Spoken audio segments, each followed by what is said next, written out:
Yo, yo, yo. What's good? Got some more maximum football for y'all. I'm going to be going over some stuff to help the maximum team out. And we're going to start here.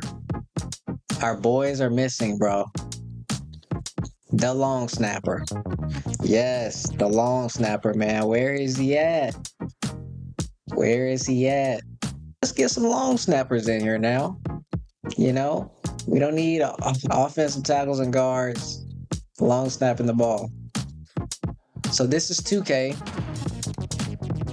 and they have a potential rating, and they have a minimum potential and a maximum potential. They have a bust, average, boom, you know, peak start age, peak end age. If we can get something, maybe it doesn't have to be this detailed, but at least the potential part, because it's a very real thing. Considering the collegiate side, where this would probably be more of a concern, is the athletes, guys who can play, two, sometimes three positions. Perhaps if they have experience, like the more you play them at one position, it should lower the key attributes for that position. Like as they get accustomed to it, I'm just throwing some stuff out there. And then the other position that they came in at, you can maybe increase the cost of that. So as they play less snaps at that position, the cost increases. Something like that. I'm just throwing it out there. And probably even at practice, you can set it to where that player gets reps at the position, and the cost increases, decreases, that kind of thing. All right, now we are back at 2K. We got the coach game plan here. This is going to be my focus. This shot is actually from Coach 2K.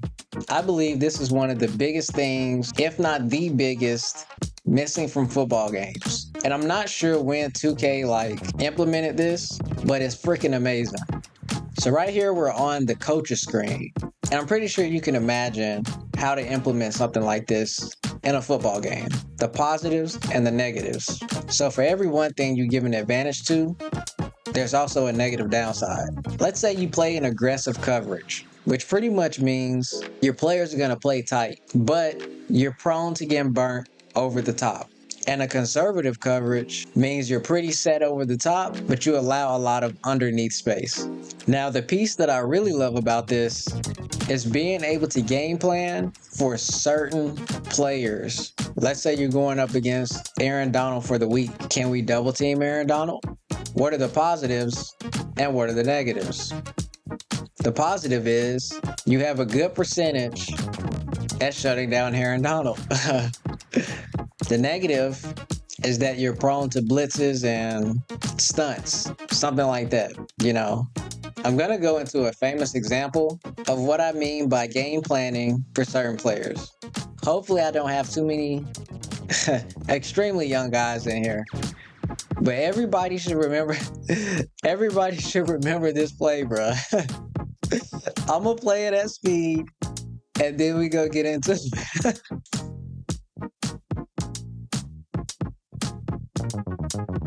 All right, now that I took everybody down memory lane, we're going to get into game planning for specific players and why it's important to have it in a football game. Now, the old Madden games had the highlight mechanic. You pull up the play screen or L2 or R2, and you can highlight a receiver. That's cool and all, but it's nothing like game planning for a specific player. So the first thing I want everybody to see is that they're in cover 2. They're running a blitz and they're in cover 2. This guy who was originally over 27, right? So they were in a 4-3. This linebacker was originally over one of these. I think he's 27, the guy behind this linebacker. This end that was here has now dropped back. Let's watch this corner. He hasn't taken a step back. He's in cover 2. He knows what defense they're running. Obviously, he's on the team. But he sees this blitz as a chance to get home. So what does this do? This shrinks Drew Brees' time in the pocket. So he knows Drew Brees has to make a decision. He's either going to throw it this way or he's going to swing it to Reggie. He's in cover 2. He's letting this receiver run right past him. 27 is right in his line of sight. I think this is Jimmy Graham. He's not worried about him because A, he's too far away, and he knows they're running zone coverage in that area. Let's keep going.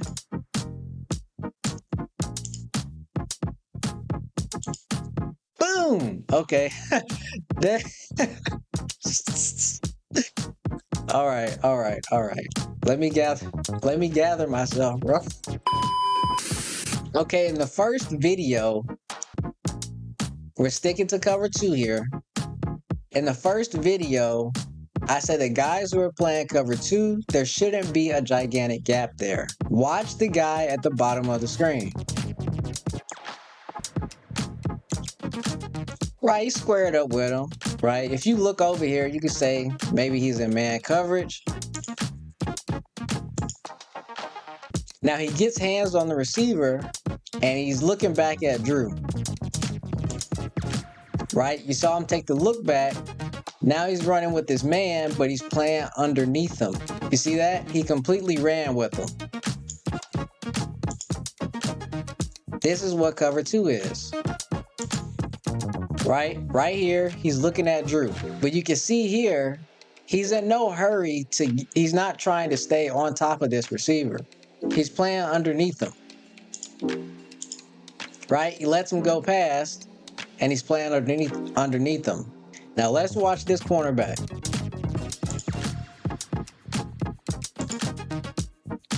Reggie is clearly the hot topic here. Notice how this corner plays this receiver, but because Reggie swings to his side of the field, the game plan is to focus on Reggie Bush. Reggie Bush is their money man. Now, had Reggie swung this way, maybe he would have had the hard cover 2 coverage with this receiver. But because Reggie swung this way, and he knows Drew is a smart guy, Drew could possibly throw it to where the linebacker left. So he's waiting on him to make a decision. Right here, he's playing hard cover 2 flat, and he is playing soft cover 2. Reggie's on his side of the field. This is game planning. All this is game planning for Reggie. Like I said before, 27 is already in his line of sight. Drew's time in the pocket is shrinking. He knows that. My goodness. But this is a good example of game planning. We need something like this in simulation football. Now let's go back to the rule. What was their rule? Whichever side Reggie swings to, that corner has a responsibility. You can't see it, but he's watching the receiver and the backfield. You see him? Not really looking at the receiver, but he's watching the backfield. Reggie does not swing his way, so he's focused on this receiver. Right? Took one last look. We're good. He's with the receiver. Reggie swung his way, so now Reggie is a part of his responsibility. Setting your scoring options should have the coach call plays with that preference. That would be really nice. Like, they even have an offensive focus down here. You know, whoever the star player is, play through the star. You know, even on defense, there should be a certain defensive range for that, you know, the in-game coach play calling. Call the defensive plays based on how you set this threat level.